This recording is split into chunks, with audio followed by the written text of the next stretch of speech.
దేవదేవునికి మహిమ కలుగును గాక. హల్లెలూయా. మీ అందరికీ కూడా స్వాగతాన్ని చెబుతూ ఉన్నాను. ఈరోజు మీరందరూ కూడా దేవుడి సన్నిధిలో దేవుడి మాటలు విని బలం పొందాలి. మీరు మర్చిపోకుండా విషయం ఏంటంటే, నేను బలం పొందడానికి వచ్చాను. మీరు బలం పొందాలి. మీరు పొందిన బలం చేత దేవుడి కొరకు బలమైన సాధనాలుగా ఉండాలి. హల్లెలూయా చెప్పండి. మీరు పొందిన బలాన్ని ఇతరులకు ఇవ్వాలి, పంచాలి. ఇతరులు కూడా బలం పొందేటట్టుగా మీరు బలం పొందాలి. ఇతరులకు ఇచ్చేటట్టుగా మీరు పొందాలి. కేవలం మీకు తగినట్టుగా అయితే మీరు ఇతరులకు ఇవ్వలేరు. ఇప్పుడు వాక్యంలో ఏముంది అంటే బలం ఉంది. వాక్యంలో ఏముందండి? దేవుని యొక్క బలం ఉంటుంది. దేవుని యొక్క వాక్యంలో దేవుని యొక్క బలం ఉంటుంది. దేవుని యొక్క బలము ఎప్పుడు పొందుతామంటే, వాక్యం చేత మీరు టచ్ చేయబడాలి. మీ యొక్క హృదయము హత్తుకోవాలి, వాక్యాన్ని రిసీవ్ చేసుకోవాలి. ఇక్కడ లేఖనాలు ఏం చెప్తున్నాయి? ఎలీషా గురించి మాట్లాడుతున్నాయి. ఇది పాత నిబంధన గ్రంథము, ఎలీషా గారి కాలము. ప్రవక్తలలో గొప్ప ప్రవక్తలైనటువంటి ఏలియా, ఎలీషాలు గురించి తెలియనటువంటి క్రైస్తవ లోకము లేరు. ఎలీషాకు కూడా ఏమొచ్చిందట? మరణకరమైనటువంటి రోగం వచ్చింది. ఆ రోజుల్లో ప్రవక్తలు రాజుల దగ్గర దేవుని యొక్క మాటలను చెబుతూ ఉండేవారు. రాజులు అనేక విషయాలలో ప్రవక్తల దగ్గరికే వచ్చేవారు. గత కాలాలలో గొప్ప దేశ అధినేతలు, చక్రవర్తులు కూడా అనేక విషయాలలో దైవజనులను, ప్రవక్తల్ని సంప్రదించేవారు. రాజులు ఏర్పడక ముందే దేవుడు న్యాయాధిపతులను, ప్రవక్తల్ని ఏర్పాటు చేశాడు. తన జనుల్ని నడిపించడానికి ప్రవక్తలు, న్యాయాధిపతులు అవసరమని దేవుడు ఆలోచించి వారిని ఏర్పాటు చేస్తే వారు రాజులను కోరుకున్నారు. తర్వాత రాను రాను రాను ప్రవక్తల యొక్క ప్రాశస్త్యం తగ్గిపోయి రాజ్యాలు, యుద్ధాలు రావటం అయ్యాయి. ఆనాడు ప్రారంభమైనటువంటి యుద్ధాలు ఈనాటి వరకు కూడా జరుగుతూనే ఉన్నాయి. మనము త్వరలో 3వ ప్రపంచ యుద్ధాన్ని కూడా చూస్తామేమో. ఎందుకంటే ఇప్పుడే ప్రపంచ దేశాలలో ఇజ్రాయెల్ కంట్రీ కానీ, అలాగే ఇరాక్ కానీ, అలాగే మరి చూస్తే రష్యా కానీ, మరి అలాగే మరి ఇంకా ఇతరత అనేక దేశాలలో యుద్ధ వాతావరణము అలుముకొని ఉంది. అనేక దేశాలలో ఇప్పటికే యుద్ధాలు జరుగుతూ ఉన్నాయి. ఇవి అన్నీ మీరు టీవీలో చూస్తున్నారు. వాటి మీద కేంద్రీకరించాలి. యుద్ధాలు అనేవి ఆ రోజుల్లో దేవుడు మరి రాజుని ఏర్పాటు చేయకుండా ఇశ్రాయేలీలకి ప్రవక్తల్ని, న్యాయాధిపతులను ఏర్పాటు చేస్తే మాకు వారు వద్దు, మాకు రాజులు కావాలని కోరుకున్నారు. ఎప్పుడైతే రాజులు వచ్చారో, ఎప్పుడైతే దేవుడి మాట వారు వినలేదో, ఎప్పుడైతే రాజ్యాలు ఏర్పరచబడ్డాయో అప్పుడు రాజ్యానికి ఏమొచ్చాయంటే యుద్ధాలు వచ్చాయి. వారు కుట్లు అడకవడం, అనేక మంది చనిపోవడం జరిగింది. ఇప్పుడు ఎలీషాకి ఒక ప్రవక్త ఇక్కడ కనుక కనబడుతున్నాడు. అంతటా ఎలీషా మరణకరమైన రోగం చేత పీడితుడై ఉండగా ఇశ్రాయేల్ రాజు అయినటువంటి యెహోషువ కాదు, అక్కడ పేరు సరిగ్గా చదువమ్మా అమ్మా. అది దేవుడికి స్తోత్రం. హల్లెలూయా. ఇక్కడ ఒక రాజు, ఒక ప్రవక్త కనబడుతున్నాడు. ఎవరు కనబడుతున్నారండి? ఈ సంఘటనలో ఈ 13వ అధ్యాయము 2వ రాజుల గ్రంథంలో ఒక ప్రవక్త, ఒక రాజు. ఇప్పుడు ప్రవక్త ఎక్కడున్నాడు? పడక మీద ఉన్నాడు. దేంతో? రోగంతో. అంటే ఇంకా మరణావస్థకు వచ్చేసారు. మీరు అనుకోవచ్చు, దేవుని బిడ్డలకి ఏంటి ఇలాగా ఉంటుంది అని అనుకోవచ్చు. చాలామంది ప్రశ్నిస్తారు, మరణకరమైన రోగం వీరికి రావడం ఏంటండి అని. మరి ప్రతి మనిషి మరణించవలసిందే. ప్రతి మనిషి ఈ లోకంలో ఏదో రోజున చనిపోవలసిందే. మనిషి చనిపోవడానికి ఒక రోగమో, ఒక వ్యాధో, ఒక ప్రమాదమో, ఒక జబ్బో ఏదో వస్తూనే ఉంటుంది. గొప్ప దైవజనుడైనటువంటి ఈ యొక్క ప్రవక్తలు కూడా రోగం చేత, ఒక బలహీనమైనటువంటి రోగమో, మరి ఏ రోగమో మనకు తెలియదు, కానీ మరణకరమైనటువంటి రోగము. దేవుడికి స్తోత్రాలు. అక్కడ అది ప్రస్తావించబడలేదు, కానీ మరణకరమైనటువంటి రోగం అంటే మనిషిని చంపేసే రోగం అన్నమాట. ఎటువంటి రోగం అండి? మనిషిని అంటే రోగాలు ఏం చేస్తాయి? మనుషుల్ని చంపేస్తాయి. అంటే ఇతడు ఎలాగున్నాడు? ఇప్పుడు బలహీనుడిగా ఉన్నాడు. ఇప్పుడు ఈ దైవజనుడు ఆ దేశపు రాజుని తన దగ్గర రమ్మని చెప్తాడు. ఎక్కడికి రమ్మని? ప్రవక్త దగ్గరికి రమ్మని అది కబురు పెడతాడు. అప్పుడు ఆ రాజుగారు ఆయన దగ్గరికి వచ్చారు. దేవుడికి స్తోత్రం చెప్పండి. హల్లెలూయా. ఇప్పుడు అతని యొద్దకు వచ్చి అతను చూసి కన్నీరు విడిచిచుండగా, తండ్రి, నా తండ్రి, ఇశ్రాయేలు వారికి రథమును రౌదును నీవే కదా అని ఏడ్చాడట. అందుకు ఎలీషా, నువ్వు వింటిని బాణమును తీసుకోమని అతనితో చెప్పగా అతడు వింటిని బాణములను తీసుకొనెను. నీ చెయ్యి వింటి మీద ఉంచుకుని మని అతడు ఇశ్రాయేలు రాజుతో చెప్పగా అతడు తన యొక్క చెయ్య వింటి మీద ఉంచినప్పుడు ఎలీషా తన చేతులను మరి రాజు చేతుల మీద ఉంచి తూర్పు వైపున ఉన్నటువంటి మరి కిటికీని విప్పమని చెప్పగా అతడు విప్పాను. అప్పుడు ఎలీషా అంటున్నాడు, బాణము వేయమని చెప్పగా హల్లెలూయా, అతడు బాణము వేశాను. అతడు, ఇది యెహోవా రక్షణ బాణము, సిరియన్లు చేతిలో నుండి మిమ్మల్ని రక్షించు బాణము, సిరియన్లు నాశనమగునట్లు నీవు అఫేకులో వారిని హతము చేయుదు అని చెప్పి బాణములను పట్టుకోమనగా అతడు పట్టుకొనెను. అంతటా అతడు ఇశ్రాయేలు వారితో మరి చెయ్య పట్టుకొని మన్నప్పుడు ఏం చేశాడటండి, మరి నేలను అతడు ఇశ్రాయేలుతో నేలను కొట్టమన్నప్పుడు అతడు ముమ్మూరు కొట్టి మానెను. అందు నిమిత్తమై దైవజనుడు అంటున్నాడు అతని మీద కోపగించి, నీవు ఎందుకు హల్లెలూయా, నీవు 5 మారులైనా 6 మారులైనా కొట్టిన ఎడల మరి సిరియన్లు నాశనం అయ్యే వరకు నీవు వారిని హతము చేసి ఉండేవాడివే. అయితే నువ్వు 3 మాత్రమే సిరియన్లను ఓడించేదవని చెప్పాను. హల్లెలూయా చెప్పండి. హల్లెలూయా. ఈ సంఘటనలో మరలా చెప్తున్నాను, మనకు ఒక ప్రవక్త, ఒక రాజు. రాజ్యానికి అధిపతి. రాజుగారు రాజ్యాన్ని బాగా పరిపాలించాలంటే శత్రువుల్ని ఓడించగల సామర్థ్యం అతని దగ్గర ఉండాలి. మనమందరం కూడా దేవుని కుమారులం, అంటే రాజకుమార్తెలము, రాజకుమారులం. జాగ్రత్తగా వినండి. మనము ఈ లోకంలో చిన్న ఇంట్లో ఉండొచ్చు, మన పెంకుటిల్లు అయి ఉండొచ్చు, లేదా మన పూరి పాకన అయి ఉండొచ్చు. మనం ఈ లోక పరిస్థితిని గురించి ఆలోచిస్తే మనకు విచారమే కానీ పరలోక పౌరసత్వం గురించి ఆలోచిస్తే మీరు విచారించరో, మీరు ఆనందంగా ఉంటారు. మనం ఆనందంగా ఉండాలంటే పరలోక రాజ్యములో మన పౌరసత్వం ఎలాంటిదో మీరు తెలుసుకోవాలి. పరలోక రాజ్యములో తన బిడ్డల కోసము ఆయన మేడలు కట్టి ఉంటున్నాడు. దేవాడ అక్కడ అపార్ట్మెంట్స్ ఉన్నాయి. వాటిని మనం సంపాదించుకోవాలంటే భూమి మీద ఆయన బిడ్డలుగా మనము విజయం సాధించాలి, మనం రక్షణ పొందాలి, మనం పాపం మీద జయ జీవితం కలిగి ఉండాలి. ఈ మధ్యాహ్నము దేవుడు మీకు చూపిస్తున్నటువంటివి 2 వ్యక్తులు. ఒక ఆయన ప్రవక్త అనేటువంటి ఎలీషా, రెండవ వ్యక్తి రాజు.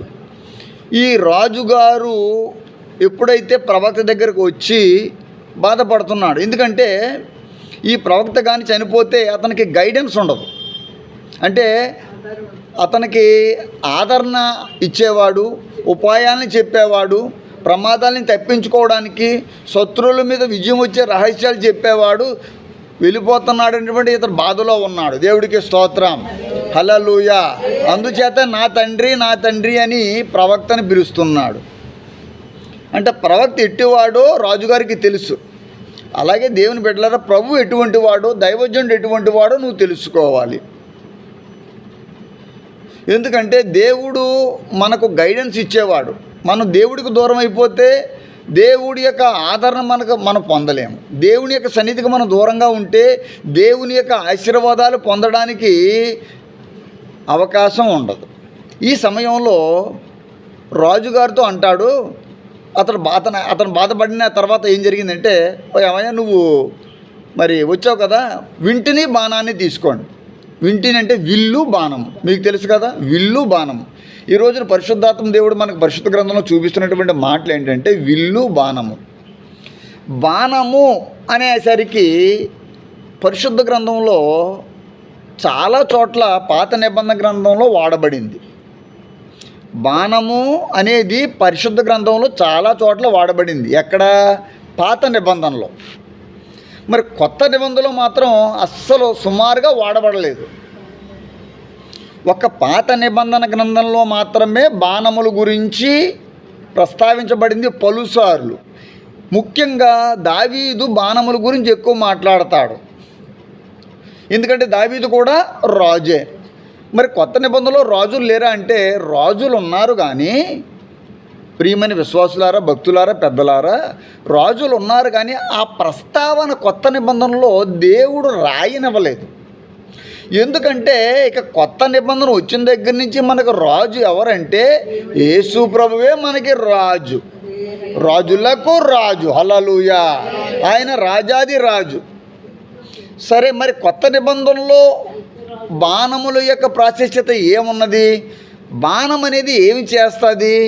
బాణము దేనికి సాదృశ్యంగా ఉంటుంది అంటే బాణం అనేది దేన్నైనా రెండు ముక్కలుగా చేస్తుంది. బాణం అనేది మరి ప్రతీకారానికి సాదృశ్యంగా ఉంది. జాగ్రత్తగా చూడండి.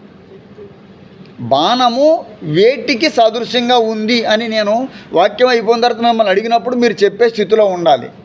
బాణం అనేది ప్రతీకారానికి సాదృశ్యంగా ఉంది. దేనికి అంటే ఏమిటి? ఉప్పు కారమా? కసి తీర్చుకోవడానికి. హల్లెలూయా చెప్పండి.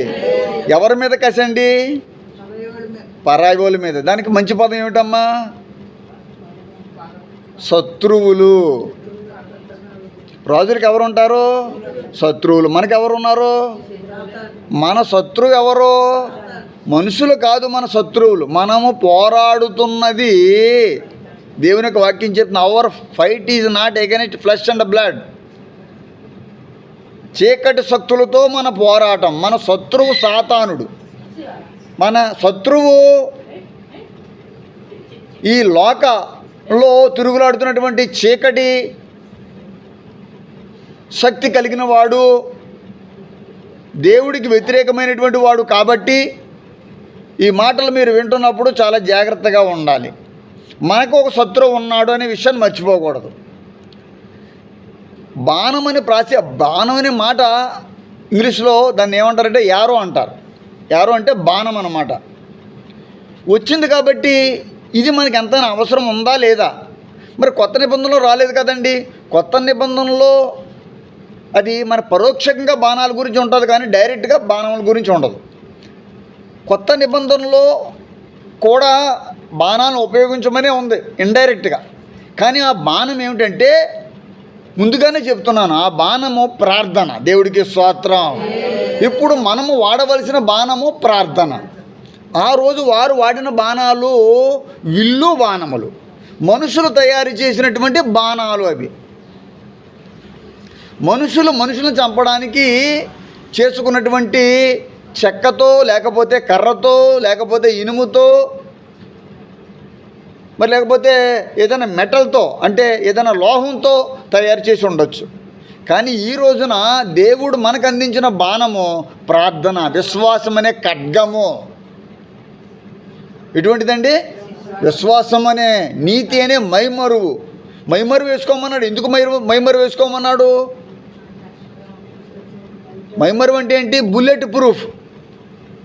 బుల్లెట్ ప్రూఫ్ ఎందుకు వేసుకుంటాం? ఏదైనా బాణము బుల్లెట్ వస్తుంది కాబట్టే కదా. దాన్ని ఇంగ్లీష్లో జాకెట్ అంటారు. అంటే ఈ జాకెట్ కాదు, దాన్ని ఇంగ్లీష్లో కూడా దాన్ని కూడా ఏమంటారంటే జాకెట్ అంటారు. చూడండి, మరి పెద్ద పెద్ద పొలిటీషియన్స్ వారు ఇనప జాకెట్ లోపల వేసుకుంటారు. సేమ్ ఈ టైపులోనే ఇనుము ఉంటుంది, ఐరన్తో ఉంటుంది. అంటే బుల్లెట్ వెళ్ళినా కానీ ఈ ప్రాంతం అంతా కూడా, ఈ కడుపు చెస్ట్ ప్రాంతంలో ఇది చాలా సున్నితమైన సెన్సిటివ్ పార్ట్ కాబట్టి దీని మీదకి బుల్లెట్లు వచ్చినా వాళ్ళకి ప్రమాదం. ఈ చేతులకి కాళ్ళకి తగిలినా చనిపోరు, వెంటనే చనిపోరు. దాన్ని తీయడానికి అవకాశం ఉంటుంది. హార్ట్లో కానీ, స్టమక్లో కానీ, ఈ చెస్ట్ పార్ట్లోకి వెళ్తే, ఈ కంఠం పార్ట్లోకి వెళ్తే ఇమ్మీడియట్గా డెడ్ అయిపోవడానికి, ఈ మైండ్లో కానీ, ఈ యొక్క బ్రెయిన్లో కానీ వెళ్తే చనిపోతారు. కాబట్టి ఈ బుల్లెట్ ప్రూఫ్ ఇక్కడ వరకు ఉంటుంది. దాన్ని ఇంగ్లీష్లో జాకెట్ అంటారు.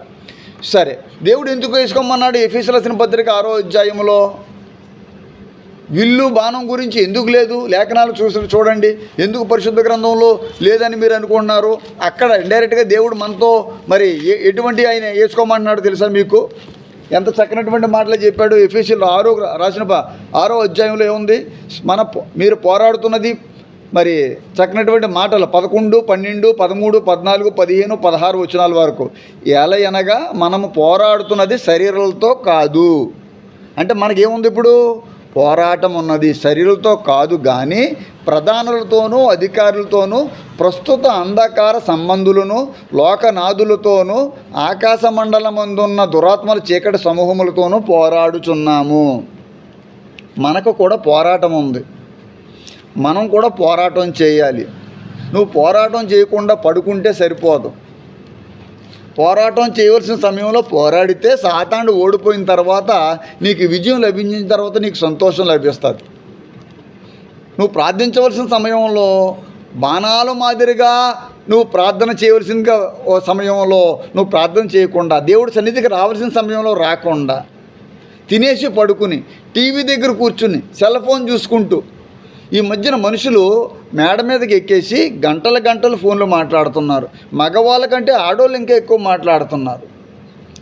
వేరేగా భావించవద్దు. ఎందుకంటే ఏదైనా అంటే మా అమ్మతో మాట్లాడుకోవద్దా, ఎప్పుడు మీతో మాట్లాడుతూ ఉన్నాను కదని పిల్లల మీద కూడా అరిచేస్తున్నారు. పిల్లల్ని కూడా ప్రేమించడం లేదు. పిల్లల కంటే తండ్రులంటే బాగా వాళ్ళకి ప్రేమ ఎక్కువ ఉంది. మంచిది కాదని కాదు.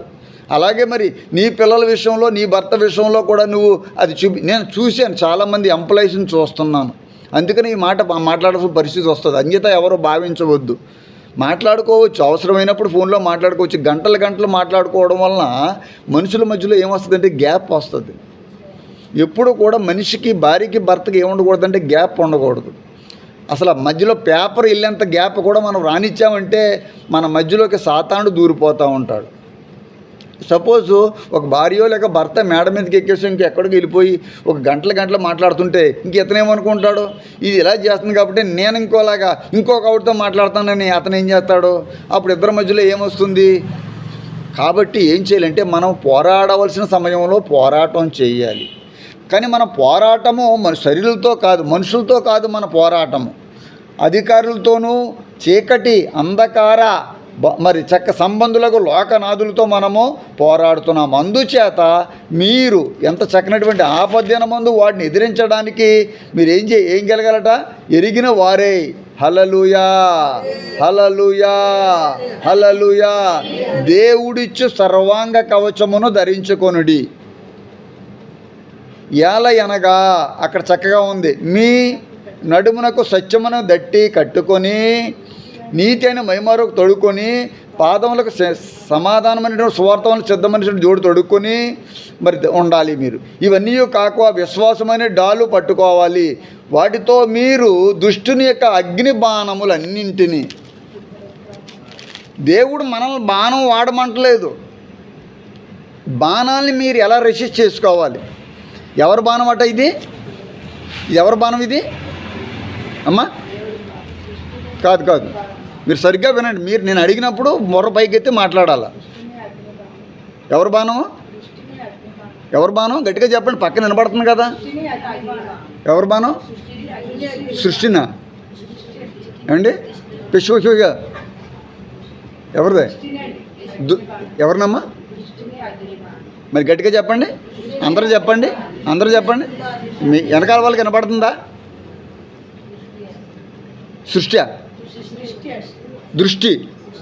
దృష్టి కాదు, దుష్టుని అగ్ని బాణము. అందుకే వాక్యం సరిగ్గా నేర్చుకోవాలి. మీకు మంత్రాలు చదివే ఆ బేపనైనా మంత్రాలు సరిగ్గా చదవకుండా ఉంటాడా? పెళ్ళికి వచ్చి చావు మంత్రం చదువుతాడా? మీరు ఊరుకుంటారా? అలాగే మీరు ఏమి మాటలు వింటున్నారో మీరు ఆ మాటలు సరిగ్గా వినాల. దృష్టి కాదండి. అందుకనే ఈ చెవులు బాగా రెక్కరించి ఉండాలి. ఈ చెవులతో వాక్యం షార్ప్గా వెళ్ళాల. మీరు ఏదేనంటే మరొక భావించడం కాదు. ఇది మీ మంచి గురించి చెప్తున్నాను. మీరు కూర వండేటప్పుడు ఉప్పు వేసామో లేదో అని ఎలా టేస్ట్ చేస్తారో టేస్ట్ చూస్తారు. ఎలా తీసి ఆ ఉడుకుతున్న తీసేసి నాకుతారు. అది చూస్తారు, టేస్ట్ చూస్తారు. చూసినప్పుడు వేసే ఉంటానులే అనుకుంటారు. దీన్ని బట్టి దేవుడికి స్తోత్రం. అలాగనే ఇక్కడ వాక్యం దగ్గరకు వచ్చేటప్పటికి చూసుకోవాలా. ఏం చెప్తున్నారు ఈయన? దేవుని యొక్క వాక్యం మనకి ఏం బోధిస్తుంది? ఈ వాక్యం ద్వారా నువ్వేమీ నేర్చుకోవాలా? నువ్వు నేర్చుకోవాల్సింది చాలా ఉంది. నువ్వేమీ నేర్చుకోలేదు. నీకు వాక్యం అంటే నెగ్లిజెన్స్, అంటే నిర్లక్ష్యం. వాక్యం అంటే వాక్యం చెప్పేవాళ్ళకే తెలుస్తుంది. వాక్యం ఎందుకు చెప్తున్నావు? నువ్వు నేర్చుకోవడానికి. నువ్వు వాక్యం నేర్చుకోవాలా. నువ్వు చెప్పేంతగా వాక్యం నేర్చుకోవాలా. వాక్యం కేవలం నువ్వు వినడానికి రాకూడదు. ఇక్కడ విని నేర్చుకుని ఇతరులకు చెప్పేంతగా నువ్వు ఉండాలా. పిల్లలు పుట్టారు, పిల్లడు బతుకుంటే చాలనుకుంటారా, లేకపోతే కదలాలనుకుంటారా? అలా కుర్చీలో కూకుని ఉంటే చాలని అనుకుంటారా? కాళ్ళు చేతులు లేకపోయినా పర్లేదు బాబు, అలా ఉంటే చాలు బాబు. అలా ఎప్పుడు అనుకుంటాం? ఏ 80-90 సంవత్సరాలు వచ్చిన తర్వాత బతుకుంటే బాగుంది, చాలు లేకపోయినా నడవలేకపోయినా మనం చూసుకుంటాం అనుకుంటాం. పిల్లల్ని అలా అనుకోం కదా. ఏమనుకుంటాం? అందరిలాగా పాకాలని, అందరిలాగా దేకాలని, అందరిలాగా నడవాలని మనం కోరుకుంటాం. మరి నేను అదే కోరుకుంటాను. దాంట్లో తప్పే ఉంది? మీరు ఎల్లప్పుడూ మీరు పక్షవాతం వచ్చిన రోగుల్లాగా మీరు అలాగైపోతే ఎలాగా? అంటే బలహీన కింద ఉంటే ఎలాగా? బాణం అనేది బలానికి సాదృశ్యంగా ఉంది. బలవంతుడే బాణం వేయగలడు, బలహీనుడు బాణాన్ని ఎత్తలేడు. ఎందుకంటే విల్లు బరువు చాలా ఎక్కువ ఉంటుంది. విల్లు బరువు ఎంత ఉంటుందో తెలుసా అండి? 25 కేజీల నుంచి 75 కేజీలు ఉంటుంది. మీరు జాగ్రత్తగా చెప్పేది వినండి. నేను అటవిక ప్రాంతానికి వెళ్ళాను. కొండల్లో అడవుల కోయల మధ్యలోకి వెళ్ళాను. అప్పుడు ఒక వ్యక్తి లోపల బాణాలు వేస్తున్నాడు. బాణాలు వేస్తుంటే నేను హాయ్ అన్నాను. అతడు హోయ్ అన్నాడు. అతను వాళ్ళ భాషలో, మన భాషలో హాయ్, వాళ్ళ భాషలో హోయ్ అన్నాడు. బాగానే ఉంది, పూరే బాబు, నా భాష అర్థం చేసుకున్నావు కదా అని వచ్చాడు. ఏంటి బాబాయ్ ఏంటి బాబాయ్ ఇది అన్నాను. వాళ్ళ భాషలో ఏదో అంటున్నాడు, మనం అర్థం చేసుకున్నాం అది విల్లు బాణం అని. అయితే ఇదంతలో మనం కూడా వేసి ఇచ్చామని ఇలా పట్టుకునేటప్పటికి నేను కింద పడిపోయాను. ఎందుకంటే దాని బరువే 75 కేజీలు. అంత బరువు ఉంటుంది అనమాట. అది ఆకతాయిగా ఆ 75 కేజీలని అతను ఇలా ఎత్తి వేయడానికి ఇతడికి ఏముండాలా? ఇతడికి బలం ఉండాలి. దేవుడికి స్తోత్రం. అది అంటే బలం అన్నమాట. బాణం అనేది. అందుచేత దావీదు ఒక చోట అంటాడు, 127 పరిశుద్ధ గ్రంథంలో వాక్యం మనం చదివేటప్పుడు సరిగ్గా చదవాలి. వాక్యాన్ని మళ్ళీ తిరిగి చెప్పే స్థితిలో మనం నేర్చుకోవాలి. అంతే తప్ప వినేసేసి ఏం ఉపయోగం లేనటువంటి వారిగా మనం ఉండకూడదు. 128లో ఏమంటాడు, 127లో ఏమంటాడు? ఒక చక్కనటువంటి మాటలు ఏమన్నాడండి? చూడండి అమ్మా, యెహోవా ఇల్లు అండి. ఇల్లు గురించి ఎవడు అడిగాడమ్మా? కుమారులు యెహోవా అనుగ్రహించు స్వాస్యము. కింద ఏముందమ్మా? చక్కనటువంటి మాటలు 127:3-4 వచనాల్లో అట్టివారు సిగ్గుపడక గుమ్మములో తన విరోధులతో ఏం చేస్తారట? పోరాడతారట. దానికి ముందు మరి యెహోవా బాణము వంటివారు ఎవరో వాక్యం ఉంది కదమ్మా. బలవంతుని చేతిలో బాణములు వంటివారు. బలవంతుని చేతిలో బాణములు వంటివారు. ఇప్పుడు ఎవరి చేతిలో బాణం ఉంటుంది? అక్కడ చూసి సరిగ్గా ఆ మైండ్ దాని మీద పెట్టాల. వాక్యం బలవంతున చేతిలో బాణములు వంటివారు. ఇప్పుడు నీ చేతిలో ఏముండాలా? బాణం అంటే ఏంటి? దేనికి సదృశ్యం అని చెప్పాను? ప్రార్థన.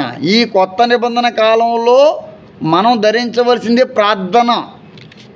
మన దగ్గర ప్రార్థన ఉంటే మన దగ్గర ఏమున్నట్టు లెక్క? బలం ఉన్నట్టు లెక్క. మన ప్రార్థనాపరులం అయితే మనం బాణాన్ని ఉపయోగించేవారం. ఎందుకంటే నువ్వు బాణం వేయడం నీకు రాకపోతే, నీ దగ్గర విల్లు బాణం లేకపోతే దుష్టుని అగ్ని బాణము. దుష్టుడి దగ్గర మామూలు బాణం లేదు, దుష్టుడి దగ్గర అగ్ని బాణం ఉంది. సాతానుడు మీ మీద, మీ ఇంటి వారి మీద గురి పెట్టింది అగ్ని బాణం. ఏమాత్రం ఏమార్పాటుగా మీరు ఉన్నా మీరు ఆ బాణాలకి గురైపోతారు. ఇప్పటికే గురైపోయి సగం పరిస్థితి మీది మటాస్ అయిపోయింది. ఇప్పుడే సాతానుడు మీ మీద ఎన్నో బాణాలు వేశాడు. అనారోగ్యం అనేటువంటి బాణం వేశాడు, అనారోగ్యం వచ్చేసింది. ఆస్తిపాస్తుల నష్టం అనే బాణం వేశాడు, ఆస్తిపాస్తుల నష్టం వచ్చేసింది. మరణం అనే బాణం వేశాడు, మరణాలు వచ్చేసాయి. మీరు బాగా చెప్తున్నాను, చాలా క్లియర్గా వినాలి మీరు. సాతానుడు బలహీనుడి మీద బాణం వేస్తాడు ముందు. ఎవరు బలహీనుడు? అమ్మా చేతుల పైకైతే దేవుడికి స్తోత్రం చెప్పు. సాతానుడు బలహీనుడి మీద బాణం వేస్తాడు. ఇప్పుడు బలహీనుడు అంటే తిండిలో శరీరపరమైన బలహీనత కాదు మాట్లాడేది. ఆత్మలో బలహీనురాలుగా మనం ఉంటే మన మీద పడేది అగ్ని బాణము. ప్రవక్త రాజుగారిని ఏం తెమ్మన్నాడు? బాణం, విల్లు బాణము. హల్లెలూయా. నీవు దేవుడి సన్నిధికి వచ్చేటప్పటికి ఏమి తేవాలి? దేంతో రావాలి? ప్రార్థనతో రావాలి, ప్రార్థన చేయాలి. వాక్యముతో రావాలి, వాక్యాన్ని చదవాలి, వాక్యాన్ని వినాలి. ఇక మనుషులే లేకపోతే ఇల్లులు కావాలట ఒక ఆవిడికి, ఇంట్లో పెళ్ళిళ్ళు అయిపోవాలట, ఈవిడ మాత్రం పనులకి వెళ్ళిపోవాలట. 25 సంవత్సరాల నుంచి వెళ్తుంది పనికి. 25 సంవత్సరాల నుంచి పనికి వెళ్తే డబ్బు ఆవిడికి 5,000 10,000 తక్కువ రాదు. ఏం కట్టగలిగింది? ఏం చేయగలిగింది? నీ ముందు పనికిరాని వాళ్ళు ఇల్లులు కడుతున్నారు. దేవుడికి స్తోత్రాలు. అది దేవుడు లేని వారు కూడా ఉన్నతమైన స్థితిలోకి వెళ్ళిపోయారు. వారిని చూసి మనం బుద్ధి తెచ్చుకోవాలా. ఎందుకు నీ పరిస్థితి ఏంటంటే నువ్వు బలహీనురాలివి. నువ్వు పేరుకు మట్టిగా జీవిస్తున్నావు, కానీ నువ్వు మృతురాలివే. బలహీనత అంటే ఏంటంటే ఇదేనండి. నువ్వు దేవుడిలోకి వచ్చావంటే నా దగ్గర కరెక్ట్గా ఉండాలి, కరెక్ట్గా వాక్యం వినాలి, కరెక్ట్నెస్లోకి రావాలి. టెస్ట్లు కరెక్ట్గా చేస్తేనే డాక్టర్ గారు నీ వ్యాధి ఏంటో నిర్ధారణ అవుతుంది. కొంతమంది టెస్ట్లు ఏం చేయరు, వాళ్ళకి డబ్బులు అయిపోతాయేమని ఆయనకు భయం. వాళ్ళకి డబ్బులు అయిపోతే ఇతనికి భయం ఎందుకు? ఇతను సరిగ్గా టెస్టులు రాయాలి కదా. వాళ్ళకి ఏంటంటే వెళ్ళిన దగ్గర నుంచి టెస్టులు ఎక్కువ రాసేటప్పుడు కొంతమంది వాళ్ళకి భయం ఉంటుంది. ఎవరికి? పేషెంట్లకి. అయ్యి బాబోయ్ ఏం చెప్పరనమాట. భర్త బయట కూర్చుంటాడు, లోపలికి వస్తుంది ఆవిడ డాక్టర్ గారి దగ్గరికి. ఏమంటే ఏం లేదండి మా ఆయన గారు తీసుకొచ్చారని అంటది. ఎందుకు తీసుకొచ్చాడు? నీకు జ్వరం జబ్బు వచ్చే రాత్రికల్లా ఒళ్ళు వేడెక్కిపోతుంది, తెల్లారి కాబట్టి కాళ్ళేమో ఉబ్బిపోతున్నాయి, పాదాలు నీరు పట్టేసినట్టుగా, గుండమ్మ లాగేస్తుంది, నిద్ర అడతలేదు. ఏం చెప్పవు? మా ఆయన గారు పంపించారండి. ఎందుకు పంపించారమ్మా? అది కొంచెం ఒంట్లో బాగుంటలేదండి. ఒంట్లో బాగుంటలేదా? అందాక ఈ ట్యాబ్లెట్స్ రాస్తాను, రాసుకుని వెళ్ళిపోమ్మా అన్నాడు అనుకో. సపోజు నీకు రోగం ఏం తగ్గుతుంది? ఉదాహరణకి ఆలోచించండి ఒకసారి. చేతుల పైకెత్తి దేవుడికి స్తోత్రం గట్టిగా చెప్పు. హల్లెలూయా. నువ్వు కూడా అలాగే దేవుడి సన్నిధిలో నేను డాక్టర్ గారిని, నువ్వు నా దగ్గరికి వచ్చి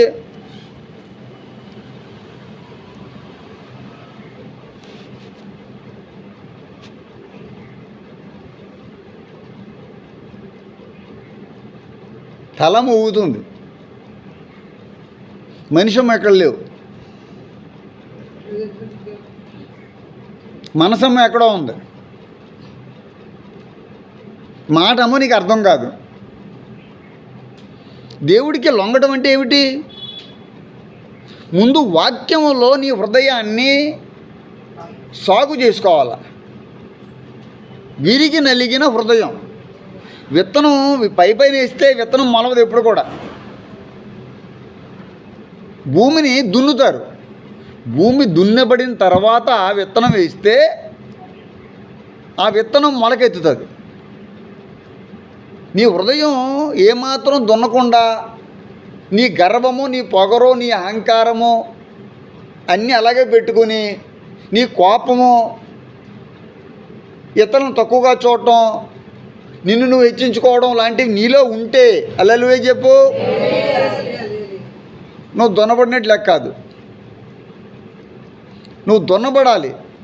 అప్పుడు నేను వేసే వాక్యం అనే విత్తనాలు నీలోంచి మొలకెత్తుతాయి. విత్తనాలు మొలకెత్తాయంటే ఏంటి? మొక్కలు వస్తాయి. మొక్కలు వచ్చాయంటే నెక్స్ట్ వచ్చేది ఏంటి? కాయలు, లేక పళ్ళు, లేక పూలు. నువ్వు విత్తబడకుండా పైన విత్తనాలు జల్లుకుంటే ఏం లాభం? అసలు వ్యవసాయదారుడు ఏ విధంగా విత్తనాలు వేస్తాడో వాక్యమనే విత్తనం కూడా నీ గుండెల్లోకి అలాగే వెళ్ళాలి. అంటే లోబడిపోవాలి. నేను పాపిని, అంతే. నేను పాపిని. దున్నబట్టంలో మొట్టమొదటి స్టెప్ ఏంటంటే నేను పాపిని. దేవా నేను పాపిని చెప్పండి. ఎవరన్నారు అలాగా?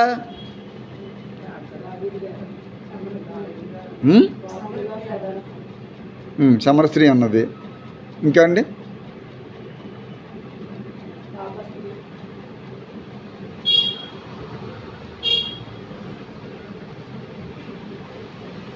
సిలువులో దొంగ అనలేదా అన్నాడండి. అప్పుడు దేవుడు ఏమన్నాడు అతనితో? దున్నబడ్డం అంటే మొదట నీ పాప స్థితిని దేవుడి దగ్గర సబ్మిట్ చేయటం. నీలో ఉన్న పాపం పోతే ఆత్మీయంగా నీలోనికి బలం వస్తుంది. ఇది సబ్జెక్టు. బలం ఉన్నవాడే బాణాన్ని పట్టుకోగలడు. బలవంతుని చేతిలో బాణములు వంటి వారు. నీ బిడ్డలు బలవంతులుగా ఉన్నారా? వాళ్ళు చదువుకుని ఉద్యోగం చేసేస్తుంటే అబ్బో ఇంకా ఏదో అనుకుంటున్నావు. ఏమీ లేదు. అదేం గొప్ప విషయం ఏం కాదు. సముద్రంలో రెట్ట, కాకి రెట్ట, ఏమీ కాదు. అది చూసుకుని మనం ఏదో అయిపోకూడదు. అది ఏం గొప్ప విషయం కాదు. ఈ రోజుల్లో చదువుకుని ఉద్యోగం చేసేసి స్టైల్గా బండి మీద వెళ్ళిపోయి స్టైల్గా వచ్చేసి సెల్ ఫోన్లో మాట్లాడుకుని ఐడి కార్డు తగిలించేసుకుని ఇన్సర్ట్ చేసేసుకుని క్యారేజ్ ఒక చేత్తో క్యారేజ్, ఒక చేత్తో మ్యారేజ్, ఒక చేత్తో పిల్లలు, ఒక చేత్తో ఇంకోటి, ఇవేమీ గొప్ప విషయాలు ఏం కదండి. నీ పిల్లలు బలవంతుని చేతిలో బాణములు వంటి వారుగా ఉన్నారా? అసలు నువ్వు బలంగా ఉన్నావా? నీ దగ్గర బాణాలు ఉన్నాయా? ఎన్ని రోజులు నువ్వు బాణాలు వేస్తున్నావు? రోజుకి ఎన్నిసార్లు బాణం వేస్తున్నావు? ప్రవక్త అంటాడు, ఓ వచ్చావు కదా మంచిది, అయితే విల్లు బాణం తెచ్చుకో, ఆ తూర్పు వైపు కిటికీ ఓపెన్ చేయి. దేవుడికి స్తోత్రం. తూర్పు దేశపు జ్ఞానులు ఆ నక్షత్రాన్ని చూసి హల్లెలూయా. యేసు ప్రభువారు కూడా వచ్చేది తూర్పు నుండే. అందుకే పాత పాట ఒకటి ఉండేది, తూర్పు నుండి పడమర ఉత్తర దక్షిణ దిశలు.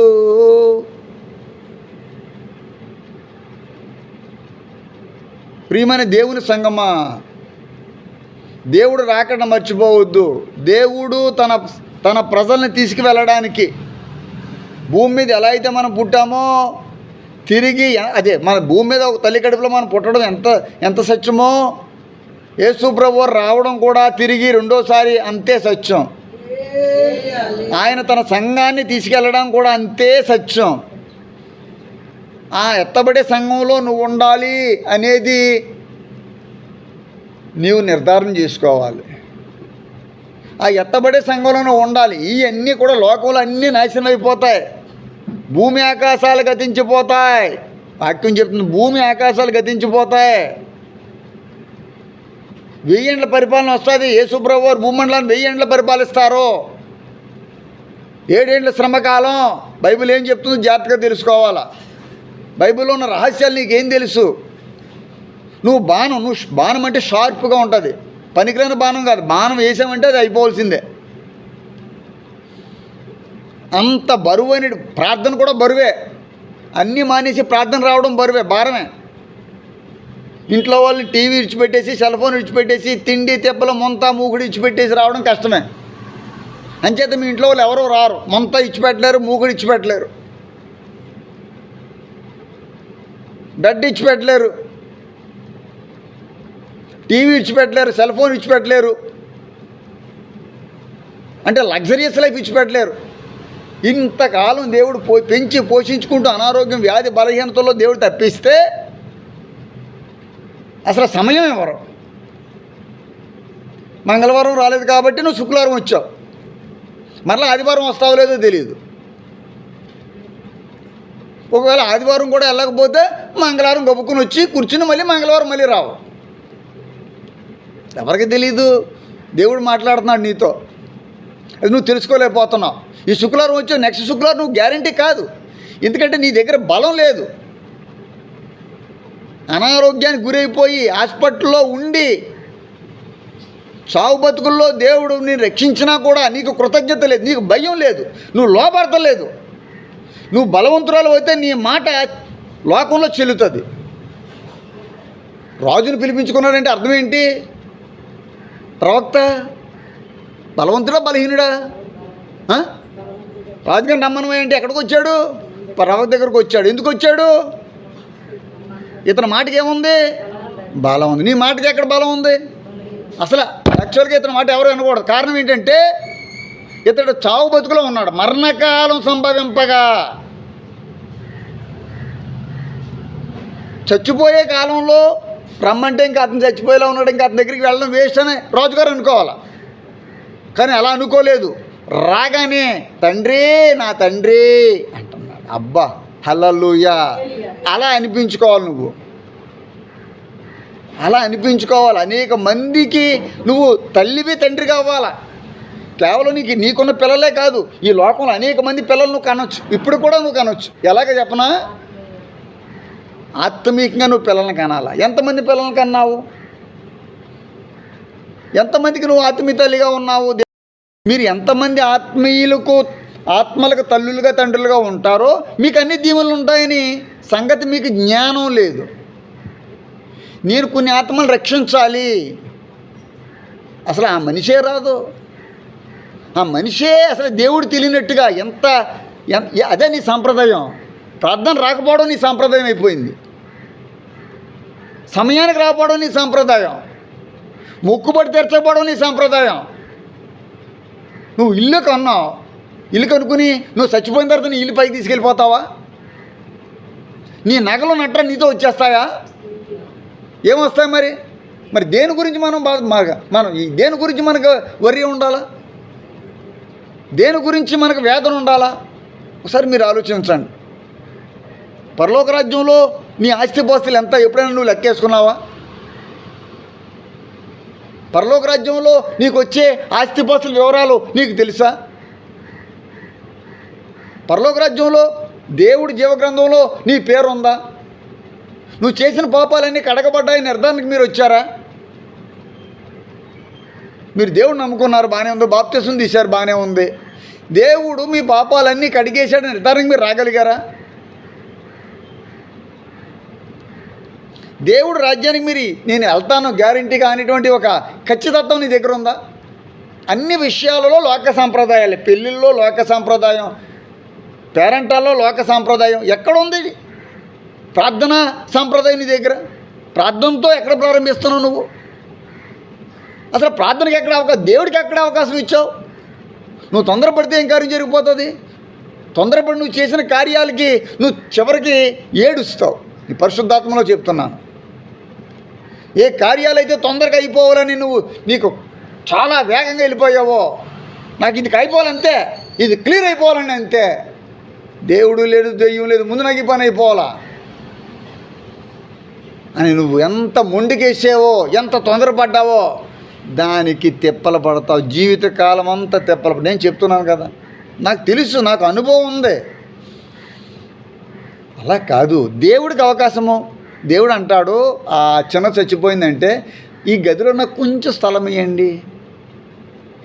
ఆ అమ్మాయి చచ్చిపోయింది. బైబిల్లో పరిశుద్ధ గ్రంథంలో ఒక అమ్మాయి చచ్చిపోయిందని దైవజనుడు వస్తాడు. అదే ఆ వ్యక్తి ఆయన దగ్గరికి వస్తాడు, బాబు మాకు అయితే నాకు కొంచెం చోటు ఇవ్వండి అంటాడు. అంటే యేసు ప్రభువారు లోపలికి వెళ్ళేందుకు కూడా అక్కడ ఏమి లేదనమాట, చోటు లేదు. నీ ఇంట్లో దేవుడు ఉండడానికి చోటు ఉందా?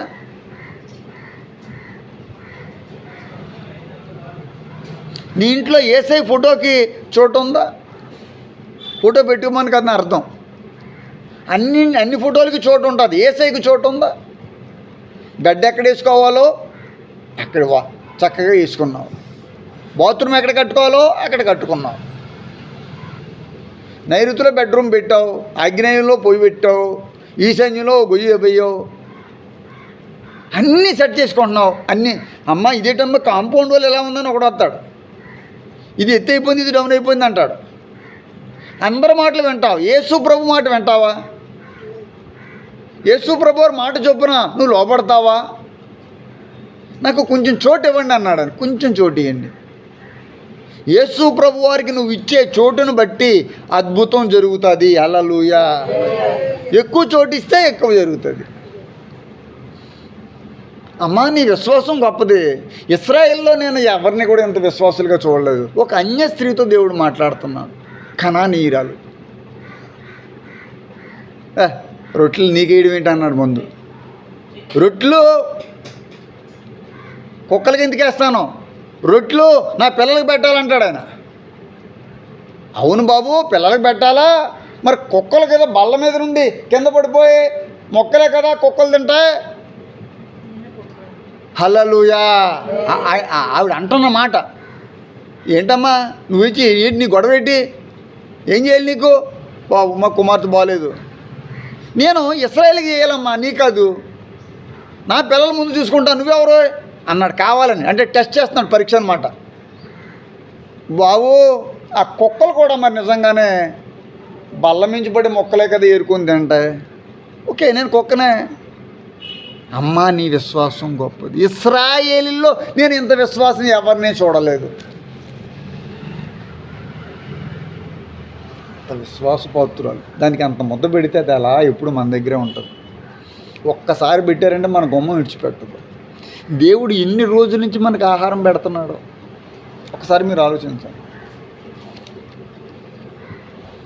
సరే అన్నం అందరూ తింటున్నారు, బాగానే ఉంది. అది కాకుండా మీ అందరికీ స్పెషల్ ఏంటంటే దేవుడు మీకు రక్షణ ఇచ్చాడండి. వారు పొందలేనిది మీరు పొందింది ఏంటంటే స్పెషల్ ఏంటంటే, పోనీ నగలు నట్ర పొలం పుట్ర రాలేదు, బాగానే ఉంది, పోనీ అది లేదు, నేను ఒప్పుకుంటాను. పేదరికంలో ఏదో కష్టపడి పని చేసుకుంటున్నారు, కరెక్ట్. కానీ మీరు పేదలని మీరు ఎప్పుడు అనుకోకూడదు. ఎందుకంటే మీ మీద ఉన్న కిరీటం వేరే వాళ్ళకి లేదు. హల్లెలూయా చెప్పండి. దేవుడు రక్షణ కిరీటం పెట్టాడు తల్లి మీకు. మీరు సరి చేసుకోవాలన్నమాట.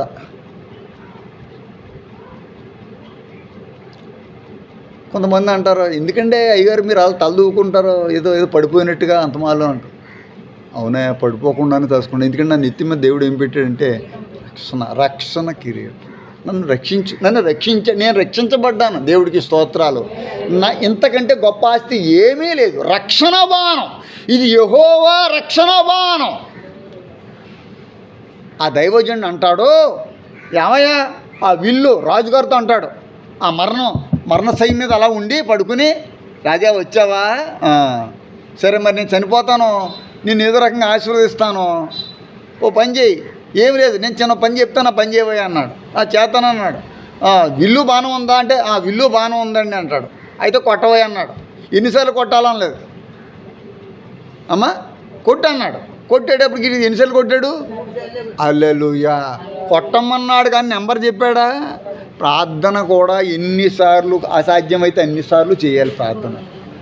ప్రార్థన కూడా ఏంటంటే అండి, పొద్దున్న లేచి యేసు ప్రభు అని కొందనాలని చెప్తారు అంతే, మళ్ళీ పడుకుంటప్పుడు యేసయ్యా అని కొందనాలు అంటారు.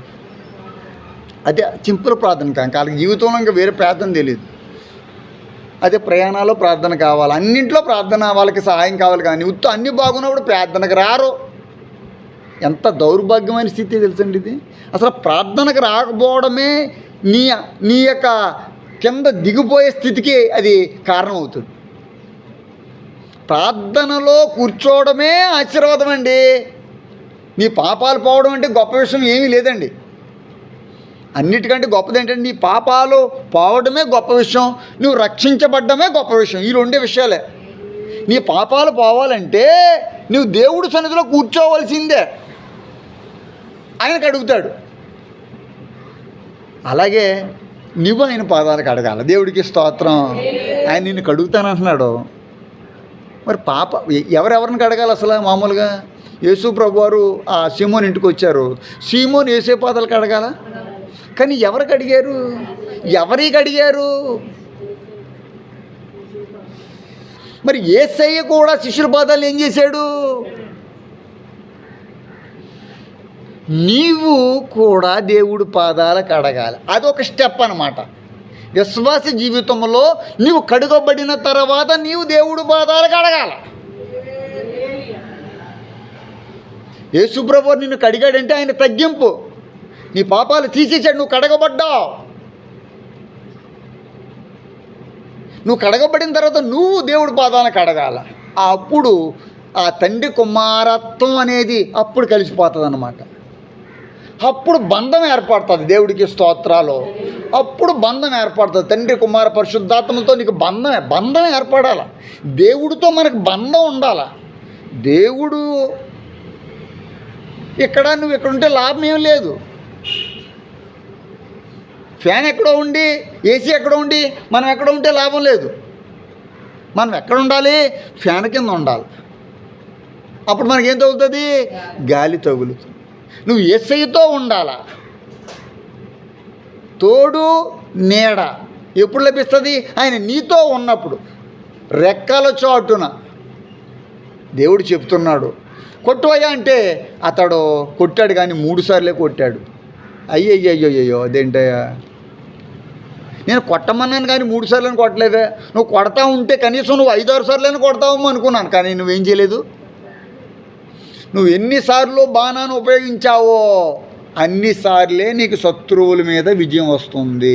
ఇక్కడ సీక్రెట్ ఏంటంటే అండి, ఎన్నిసార్లు మీరు ప్రార్థన చేస్తారో అన్నిసార్లు మీకు విజయం వస్తుంది. చప్పట్లు కొట్టండి. ఇంతకు మించిన సీక్రెట్ ఇక నేను ఈ మధ్యాహ్నం ఇంకెక్కువసేపు నేను చెప్పలేను. ఎన్నిసార్లు మీరు ప్రార్థన చేస్తారో, ప్రార్థన చేయడానికి ఏం కావాలా? ప్రార్థన చేయడానికి ఏం కావాలి చెప్పండి మీరు? ఏం అక్కర్లేదండి? విశ్వాసం కావాలి. చప్పట్లు కొట్టి దేవుడికి స్తోత్రం. మరి ఏం అక్కర్లేదు అంటున్నారండి? ఇంకేం కావాలి చెప్పండి? స్థలం ఎందుకండి? ప్లేస్ ఎందుకండి? ఎక్కడైనా చేసుకోవచ్చు కదా. మనసు కావాలా? ఏం కావాలా? మనసు కావాలి. సరిగ్గా తెలుసుకోండి. ప్రార్థన చేసుకోవడానికి స్థిరమైన మనసు లేకపోతే నిబ్బరమైన మనసు చేసుకుని ప్రార్థన చేసుకోవాలి. మనసు చేసుకోవాలి. ఏ మనసు? క్రీస్తేసు మనసే. ప్రార్థన చేసుకోవాలనే మనసు నీ దగ్గరికి రావాలి. ప్రార్థనకి నేను వెళ్ళాలి, ప్రార్థనలో కూర్చోవాలి, మోకాలు వేయాలని మనసు నీకు రావాలా. అంతవరకు నువ్వు మోకాలు వేయలేవు కదా, నీ చెప్పులు ఇరిగిపోయాయి కదా, నీ ఎముకలు అరిగిపోయిన డాక్టర్ గారు చెప్పారు కదా, మోకాలు వేయకని సాతాను చెప్తుంది. నీకు మనసు ఉండాలా. దేవుడి సన్నిధికి ఈ వేళ వెళ్తే మంగళవారం అది మామూలు గొప్ప విషయం ఏం కదా, అది మామూలుగా పెడతారా? ఇంతే. మామూలుగా పెడతారా? మీకు అందరూ మామూలుగా పెట్టేస్తున్నారా భోజనాలు ఫ్రీగానే ఉత్తునే? పెళ్ళి పేరెంటాలు లేకుండా, సాగు బతుకులు ఏమి లేకుండా భోజనాలు ఊరికే పెట్టేస్తారా రోజు టెంట్లు వేసేసి? ఎప్పుడు పెడతారు? ఏదైనా పెడతారు. ఏదో ఒక వేడుక ఏదో ఒకటి ఉండాలి, ఒక ఇన్స్టెంట్ ఉండాలి. లేకుండానే రండి రండి రండి రండి రండి భోజనం ఎవడు పెడతాడు అలాగా? ఎందుకు పెడతారండి అలాగా? ఇప్పుడు మంగళవారం ఇక్కడ కూర్చున్నామంటే మన భౌగోళికంగా ప్రపంచ దేశ ప్రజలందరి కొరకు ప్రార్థన చేయడానికి కూర్చున్నాం. శుక్రవారం ఉపవాసంలో కూర్చున్నాం. ఇది మన సిద్ధాంతం, ఇది మన పద్ధతి. మనం అందరి కొరకు ప్రార్థన చేస్తున్నాం. అందరూ మన కొరకు చేసినా చేయకపోయినా మనం చేయాలి, మన బాధ్యత మనం చేసుకుని వెళ్ళిపోతున్నాం. దేవుడు చెప్పాడు మనుషులు అందరి కొరకు ప్రార్థన చేయమన్నాడు. బుద్ధి జ్ఞానం ఉన్నవాడు అందరూ కూడా ప్రార్థన చేస్తారు. వాడు నన్ను కొట్టినా తిట్టినా కూడా నేను వాళ్ళ కొరకు ప్రార్థన చేయాలి, అదే నా బాధ్యత. అంతే, ఇంకంతే. దేవుడు చెప్పాడు, మనం చేయాల్సిందే. నాకు కొంచెం పని ఉందండి, నాకు ఎక్కడ కుదురుతుందండి బాబయ్య, నేను అమలాపురం నుంచి అనకాపల్లి వెళ్ళాలండి, మళ్ళీ అనకాపల్లి నుంచి అమలాపురం రావాలండి. హైదరాబాద్ కూడా వెళ్ళిపోతున్నారు, హైదరాబాద్ కూడా తీసుకెళ్ళిపోతారండి నన్ను. అయ్యి బాబోయ్, హైదరాబాద్లో కూడా వంటలు వండేస్తానండి, విజయవాడలో వండేస్తానండి. మొన్న ఎప్పుడో అమరావతికి వెళ్ళిపోయానండి. వెళ్ళిపోమ్మా, నీకు ఎలా దేవుడు వంటెట్టాలో నీకు అలా వంటెడతాడు, మంటెడతాడు. ఇది రక్షణ బాణం. నువ్వు 3 సార్లు వేసావు కాబట్టి 3 సార్లే విజయం సాధిస్తావు. ఇప్పుడు మీరు ఆలోచించండి, మీరు ఎన్నిసార్లు ప్రార్థన చేసినా మీకేం నష్టం ఉంటుందా? ఇప్పుడు అన్నం 3 సార్లు కంటే ఎక్కువ తిన్నామనుకో 3 రోజులు లెగం. మన లిమిట్ ఉంటుంది, కానీ ప్రార్థనకు లిమిట్ లేదు. నువ్వు ఎంతసేపు ప్రార్థన చేస్తే నీ ఆత్మ అంత బలం. మీరు బలవంతులుగా ఉంటేనే మీరు బాణం పట్టుకోగలరు. ఇప్పుడు ఈ రోజున మీరు బాణం పట్టుకోవాలి. బాణం అవసరం. ఎవరి మీద? సాతానుడి మీద. మీ పిల్లల మీదకి ఒంట్లో బాగుండకుండా సాతానుడు వేసే బాణాలు ఉన్నాయి, మరణకరమైన బాణాలు ఉన్నాయి. వాటిని మీరు తట్టుకోవాలా. ధరించండి రక్షణని శిరస్త్రానం, నీతేనే మైమరు, సిద్ధ మనసుని పాదములకు జోడు, విశ్వాసం అనే డాలు. ఎక్కడ ఉన్నాయి? ఇవి లేకుండా యుద్ధానికి ఏం వెళ్తావు? మీరు యుద్ధం చేయాలి. మీరు సైనికులు, దేవుడు మాట్లాడుతున్నాడు, మీరు సైనికులుగా ఉండాలా. అందుచేత మీ దగ్గర ఆర్నమెంట్స్ అన్నీ ఉండాలి, అంటే ఆయుధాలు అన్నీ ఉండాలి. ఏది లేకపోయినా శత్రువు దాడి చేస్తాడు. కరోనా వచ్చినప్పుడు మూతికి ముక్కుకి ఏం పెట్టుకున్నారు? మాస్క్ పెట్టుకున్నారు. మాస్క్ లేకపోతే గెట్ అవుట్ అనేవారు. డాక్టర్లు కూడా వాళ్ళు భయపడిపోయి మళ్ళీ మళ్ళీ ఇంకా దానికంటే మంచిగా వస్తున్నాయి, కంగారు పడకండి. ఇప్పుడే ట్రైన్ ఎక్కాయి, అవి నెమ్మదిగా వస్తాయి. ఇంకా ఉన్నాయండి, చాలా ఉన్నాయి. సరే, ఇంకా సంగతి పక్కన పెడదాం. ఎందుకు మాస్క్ పెట్టుకున్నాం? వైరస్ మన మీద అటాక్ కాకుండా. అలాగే ప్రార్థన అనేది కూడా ఒక మాస్క్ లాంటిది. దేవుడికి స్తోత్రం. ప్రార్థన అనేది మాస్క్ లాంటిది, ప్రార్థన అనేది బాణం లాంటిది. మీరు ప్రార్థన చేసుకుంటే మీ ముక్కుకి మీరు మాస్క్ వేసుకున్నట్లే. మీకు అపాయం రాకుండా మీరు శానిటైజర్ కొట్టినా, స్ప్రే కొట్టినా వచ్చేస్తాయి. ఫ్రిడ్జ్లో పెట్టిన కూర కూడా పాడైపోతుంది తెలుసా మీకు? ఫ్రిడ్జ్లో పెట్టిన కూరగాయలు పుచ్చులు ఎక్కేస్తున్నాయి. ఇంకెందుకంటే ఫ్రిడ్జ్ అయితే నాకు తెలియక అడుగుతాను. అసలు ఎందుకు ఉపయోగం నాకు అర్థమవుతలేదు. ఫ్రిడ్జ్లో పెట్టిన కూరలు పాడైపోతున్నాయండి అప్పటికప్పుడు. దేవుడికి స్తోత్రం కలుగును గాక. హల్లెలూయా. కాబట్టి ఈ రోజున మనం ఎలాగ ఉండాలంటే బలవంతులుగా ఉండాలి. బలవంతులుగా ఉండాలంటే మనకి చాలా అవసరమైంది వాక్యం, దేవుడి సన్నిధి, మీ సొంత ప్రార్థన. ఏటమ్మా? మన స్వతహాగా ప్రార్థన చేయాలి. యేసుప్రభు ప్రార్థన చేస్తుంటే ఆయన చెమట ఎలాగ మారిపోయిందట అంటే ఆయన రక్తం బయటకు వచ్చిందనమాట. అంతగా ఆయన ప్రార్థించాడు. మీరు ఎంతగా ప్రార్థన చేస్తున్నారంటే, మీరు ప్రార్థన చేస్తే చెమట లోపలికి వెళ్ళిపోతుంది. అంత బాగా చేస్తారనమాట. అంటే అంత ఆరిపోద్ది అనమాట. ఇంకా ఫ్యాన్ కిందకి రాగానే చెమట అంతా ఏమైపోతుంది, అంత ఏసీలోకి ఏసీ అనగానే 27, 26, 25, 24, 23 వచ్చిందంటే ఇంకా మొత్తం గజగజగలు ఆడిపోతాం. చెమట ఉండదు, ఇంకా చల్లగా వేసి మీరు ప్రార్థన చేస్తే అలాగ ఉంటుంది అనమాట. అంత చల్లగా అయిపోతారనమాట. మీ ప్రార్థన మిమ్మల్ని చల్లబరుస్తుంది. అంతగా మీరు అంత ప్రార్థనా పరులు అనమాట. మీరు ఎలాగ ఉండాలా? వెచ్చగా ఉండాలా, చల్లగా ఉండాలా? అగ్ని బాణములు కూడా ఉన్నాయి పరిశుద్ధ గ్రంథంలో. ఈ రోజుని మీరు ప్రార్థన అనేది ఏదో చిన్నదనుకుంటారు, కానీ మీరు చేసే చిన్న ప్రార్థన, స్తోత్రం హల్లెలూయా అనే ప్రార్థన పరలోక రాజ్యపు ద్వారా తలుపులను కొడతదని మాట మాత్రం మర్చిపోకండి. మీరు స్తుతి, స్తోత్రం, హల్లెలూయా అనే చిన్న పదం మీరు వాడారంటే ఈ స్వరం అక్కడికి వెళ్ళి పరలోక పట్టణపు తలుపుల్ని తడతది.